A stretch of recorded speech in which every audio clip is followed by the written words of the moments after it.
Hi, welcome to the Module 5 of the Data Migration Framework course. I am Krupesh Desai, your trainer for this course and the author of the book Data Migration Framework. In this session, we are going to understand how Data Migration Plan is your anchor document for the audit-ready data migration project.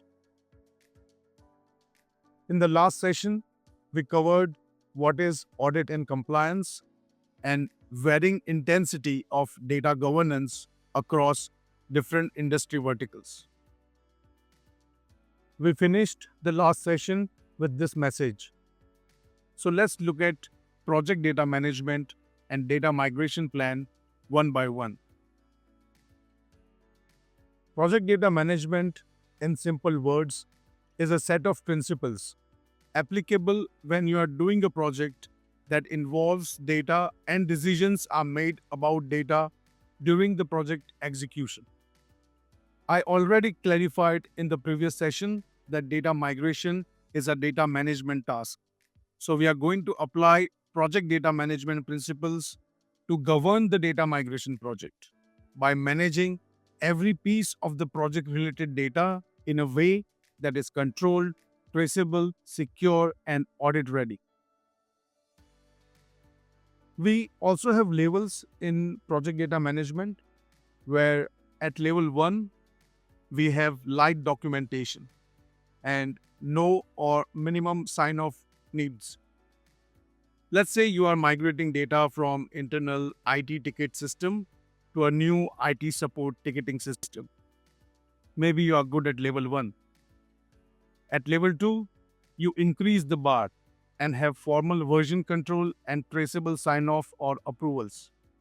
At level 2, you may have some existing policies and SOPs that you must adhere during the data migration, or you create project specific policies to meet regulatory compliances. In such cases, you have to provide documentation on what policies are followed and what controls were placed to enforce the policy. And finally, at level 3, which is the highest and applicable in a situation where regulators have direct access to the legacy system, where you can't make even a small change in that system without regulatory approval. In such highly regulated industry, level 3 is the best bet to generate comprehensive, traceable, and audit ready documentation on how data was managed during the data migration project execution.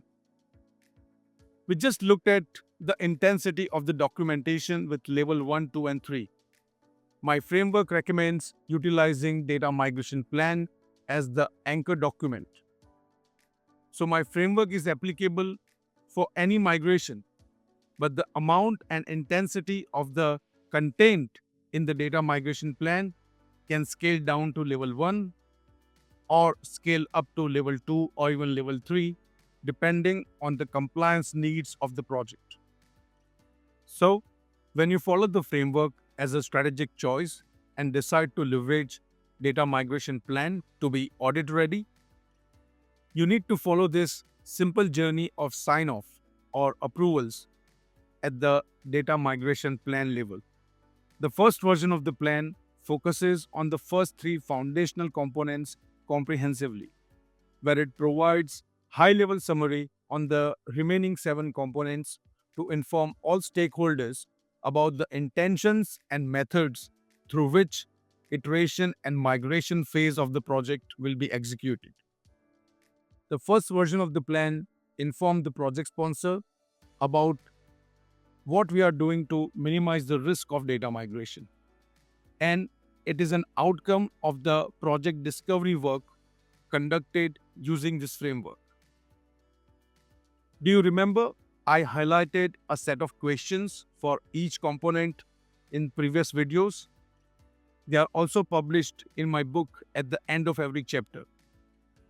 Answering those questions of the first 3 foundational components conclude the project discovery work, and its outcome is summed up for project sponsor and other stakeholders for review and approval to execute data migration project. Data migration activities such as mappings and writing data transformation code only begins after the first version of the plan is approved. While executing the data migration with multiple test iterations, forming test plans and cutover plans, the second version is presented to project sponsor and wider stakeholders when the project team is ready to execute data migration for the cutover. Cutover is only executed if Plan 2.0 is signed off and endorsed by the responsible stakeholders with fed paychecks. The last and the final version of the plan, that is 3.0, is presented to project sponsor and key stakeholders after the cutover and monitoring of predefined post-migration activities listed in the 2.0 version of the plan. Plan 3.0 is only signed and endorsed if the data migration caused no major drama post cutover, marking the successful closure of the data migration project and handover to the business as usual teams. If any issues were identified after the cutover, the impact on the business was minimized in a timely manner. So, the last version of the plan is the only document you would need to open post the cutover for any business or compliance needs that demands answers on how legacy data was migrated. That final version of the plan will point you to all other documents and necessary sign offs generated during the foundation, iteration, and migration phase of the project, such as test plans, cutover plans, policies, risk registers, sign off logs, and other checklists. Your data migration plan isn't just a project guide, it's your audit map. It captures sign offs and links to the documents that prove your project followed the rules. Let's bring our focus back to the data migration plan 1.0 because we are going to look into a case study and create data migration plan for the given scenario. In all videos of this course and in each chapter of my book as well, I've explained which decisions should be documented in a data migration plan. To summarize it at a high level, we so far understood following about the data migration plan. The data migration plan 1.0 must include choices and decisions made about the first three foundational components of the framework. The first version of the plan should also include a high-level summary of the remaining seven components which is to be evolved during the project progression. Start with the first foundational components during the discovery stage of the project and add or amend the remaining seven components in the plan with the business rules and decisions made about the data with the project progression. Data Migration Plan 1.0 is a strategic document for the stakeholders to review and endorse. As the key outcome of the discovery phase, the first version of the plan sets the foundation for the very first data migration test run. In a nutshell, is the outcome of the project discovery work, presenting a strategy with facts and figures and risk analysis, while asking the project sponsor to approve the next steps for the data migration.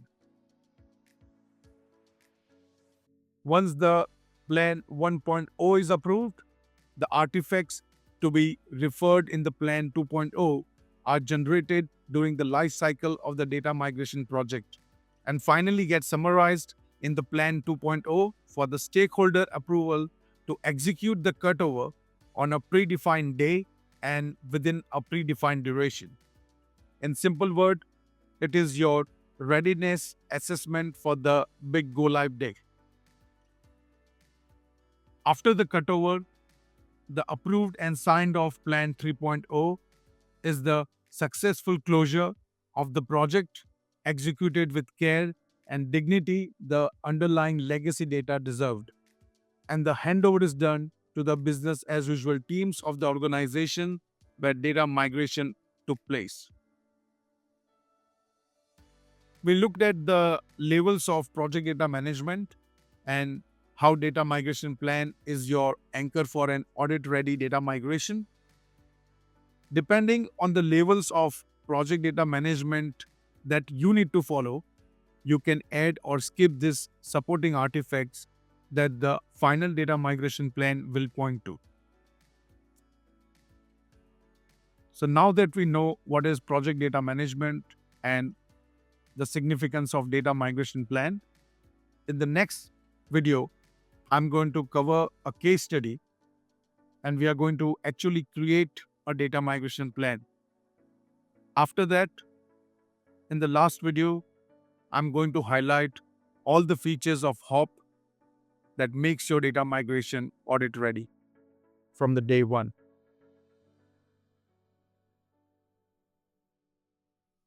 Thank you. Please continue on the next session on the data migration plan template.